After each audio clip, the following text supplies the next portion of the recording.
School establish చేయడం జరిగింది. And Edify world school establish చేయడంలో ముఖ్య ఉద్దేశం ఏంటంటే పిల్లల్లో స్కిల్స్ని పెంపొందించడం, ఆల్రౌండ్ డెవలప్ అవ్వడం, అన్ని ఫెసిలిటీస్ కలిగించడం, అలాగే స్పోర్ట్స్లోని, ఇంటెలిజెన్స్లోని ప్రతి ఒక్క దాంట్లో కూడా నైపుణ్యాలు పెంపొందించి వరల్డ్ క్లాస్ ఎమ్యూనిటీస్తో, వరల్డ్ క్లాస్ ఫెసిలిటీస్తో మేము నాణ్యమైన విద్యని అనంతపూర్ ప్రజలకి అందించాలనే ఉద్దేశంతో ఎడిఫై వరల్డ్ స్కూల్ని మేము స్థాపించడం జరిగింది.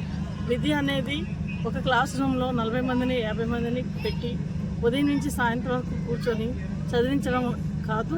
దానివల్ల విద్యార్థులు ఎంతో నష్టపోతున్నారు. ఆ విధంగా నష్టపోకుండా విద్యార్థులు హ్యాపీగా నేర్చుకోవాలని చెప్పేసి హ్యాపీగా స్కూల్కి రావాలన్న ఉద్దేశంతో మేము అన్ని వసతులు కల్పిస్తూ ఈరోజు మీరు ఈ క్యాంపస్ని చూడొచ్చు, ఎడిఫై స్కూల్ని చూడొచ్చు. అండ్ అన్ని వసతులు కూడా మేము కల్పిస్తూ library, laboratory and even AC class rooms and all kind of 8 kind of sports కూడా మేము అందిస్తున్నాము. అండ్ అలాగే మంచి teachers, communication skills and skill development and creativity అన్నీ కూడా పిల్లల్లో మేము కల్పిస్తూ మంచి విద్యను అందిస్తామని చెప్పేసి మేము తెలియజేస్తున్నాము. నర్సరీ టు క్లాస్ 8 మేము స్టార్ట్ చేయడం జరిగింది. ఈ సంవత్సరం 8th నుంచి మేము ప్రమోట్ చేస్తుంటాం. యాజ్ పర్ గవర్నమెంట్ నామ్స్ ఉంటుంది, CBSE నామ్స్.